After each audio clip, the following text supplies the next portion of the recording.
DJ Ferris. The Chicago, nigga. It's the real one. Hit me. Only one is pulling shit the fuck up. Let's get sports talk. As far as the corner spot, Kyle, obviously he's heavily involved and he's got, we're evaluating it every day, and when Coach Shanahan is ready to pull the trigger, he'll pull the trigger. So, but as of now, it's still a work in progress.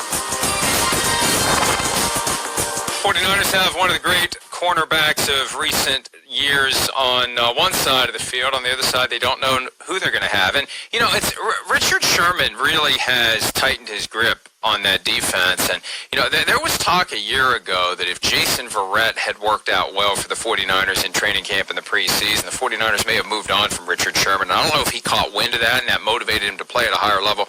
But he's really had this career rebirth. You see what happened? They wanted somebody to replace Richard Sherman so they can move on from him because they know Richard Sherman getting older. But that made Richard Sherman play harder. That made him revive his career. That made him learn the defense, the scheme better. That made him tighten it down and make sure that he don't lose that spot. After he caught wind of them wanting to move on from him, it lit a match under him. And you see what happened now. He on that one side, they trust him. They trust him on that side. They trying to figure out the other side. But they got a good defensive line that make up for it. That's why they not really too much worrying about the secondary, but they trying to get somebody opposite of Richard Sherman so they can be solid on both sides. But if you only have one starting corner that you feel good about and the other one you don't, and you don't know who it's going to be, they're just going to throw to that side of the field. You got to have two guys who can play, or they're going to exploit the one guy that's viewed as a weakness. And I don't know where they're going to go, but it's something that they need to be concerned about if they want to slow down opposing offenses this year, Shireen. Yeah, poor Jason Verrett. I mean, I watched him at TCU, and he came into the league, and he got hurt, and then his second year he made the Pro Bowl, and he looked great, just like they thought he was going to be, and then he got hurt again, and that's been the story for him.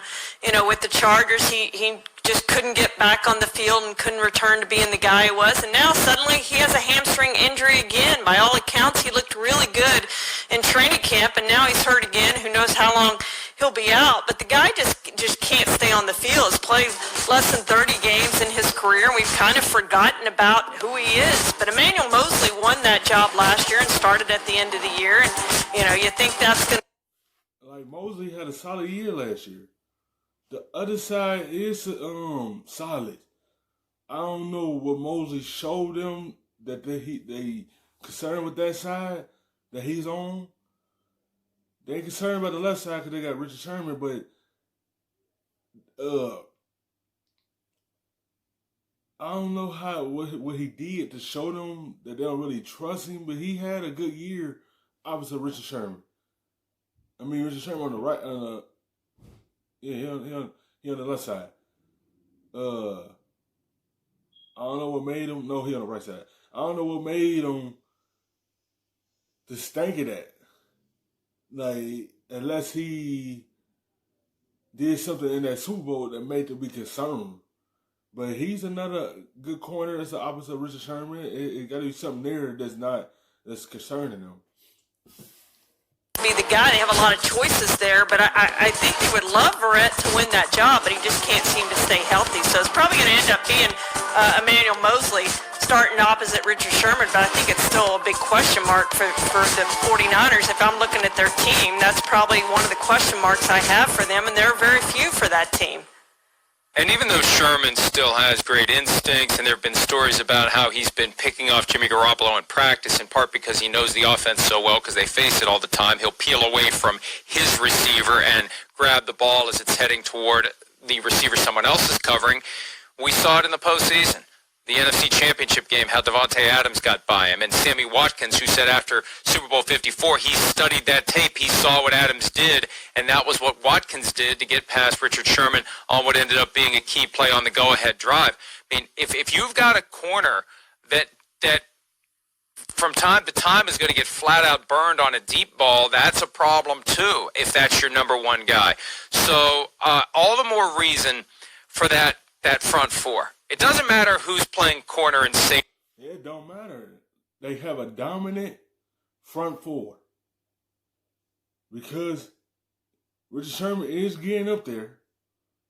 So it's going to be some times the wide receivers are going to get passing. There's going to be some times that he stopped them on their route. But that's what happens when you have a good front four to be able to hide that. That's how you get away with it. Like, at some point, they're going to have to try to get another young corner that's going to be behind Richard Sherman because he's up there in age now, but he's still productive. If your front four is getting to the quarterback so quickly that the quarterback has no chance to even see that there's a guy running down the field wide open. And I think that's where the strength of the 49ers defense is. And maybe that's the thing that ultimately will keep Richard Sherman or Emmanuel Mosey or Akilo Weatherspoon, Kawan Williams, Dante Johnson, Jason Verrett, whoever's playing corner from being exposed. They have very limited time to be exposed because the front four is going to be all over the quarterback.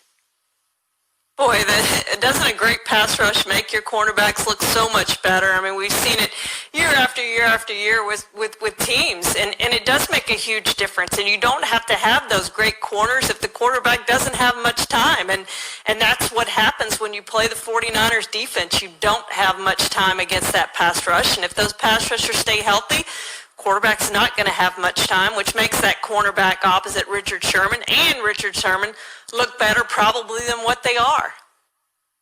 Yeah, I agree with you completely. And Nick Bosa, who's week to week with a lower body injury, they need him back. When I heard week to week last week, I thought, man, he may not be available for week one or maybe beyond. Week to week is not a good sign.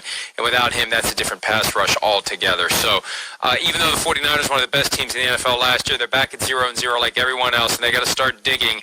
And if they've got... Yes, that's something they're going to have to look at. You know, even though they got a good defensive line, but they need Bosa healthy.